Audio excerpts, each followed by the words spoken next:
مقارنة عسكرية بين الجزائر والمغرب من ناحية عدد السكان. في الجزائر ما يقارب 43 مليون، في المغرب 35 مليون نسمة. عدد العسكريين في الجزائر ما يقارب 470 ألف، في المغرب 510.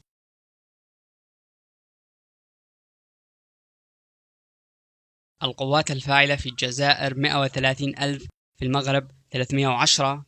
في حاليا تقدم من المغرب عسكريا.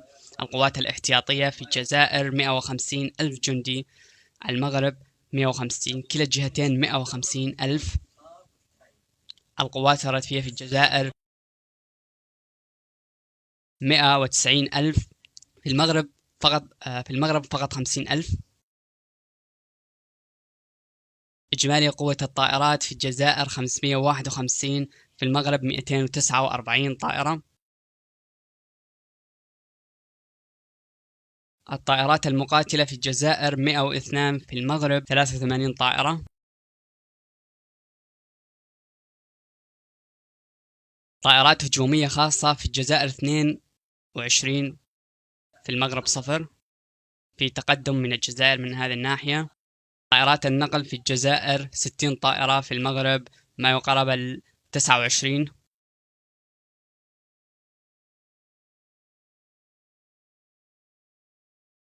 طائرات تدريب في الجزائر 87، في المغرب 67. طائرات مهام خاصة في الجزائر 9، في المغرب 4. في تقدم من الجزائر من هذه الناحية.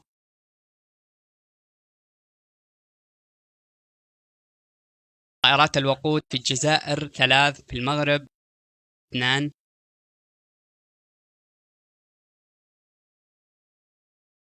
المروحيات الجزائر 268، في المغرب 64.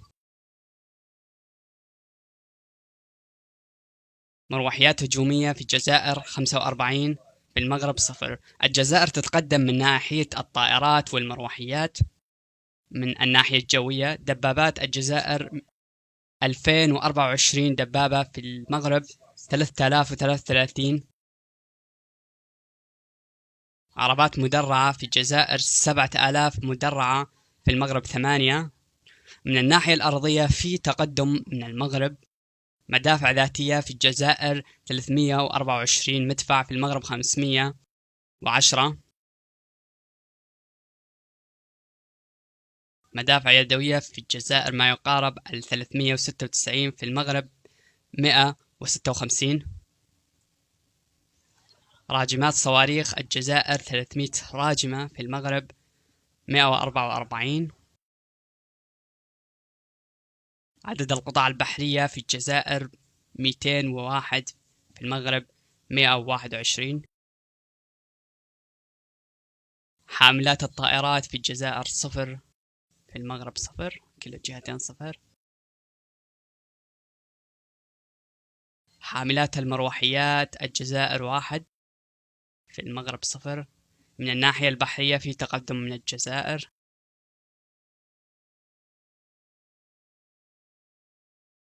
المدمرات الجزائر 0، في المغرب بعد 0.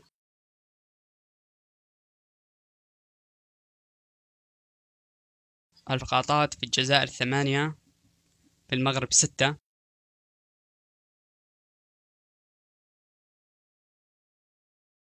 طاردات في الجزائر 10، في المغرب 1.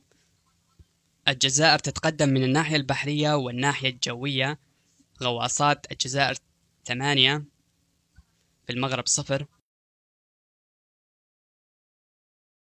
سفن دورية في الجزائر 65، في المغرب 22. مضادات ألغام في الجزائر 2، في المغرب 0. مثل ما نلاحظ في تقدم بحريا وجويا من الجزائر. الإنتاج النفطي في الجزائر 1.3 مليون، في المغرب 160 ألف. الاستهلاك النفطي في الجزائر 325، في المغرب 206 ألف يوميا. الاحتياطي النفطي في الجزائر 2، 12 مليون، ما يقارب 12 مليون في المغرب، بما يقارب 684 ألف. إلى هنا وصلنا نهاية الفيديو.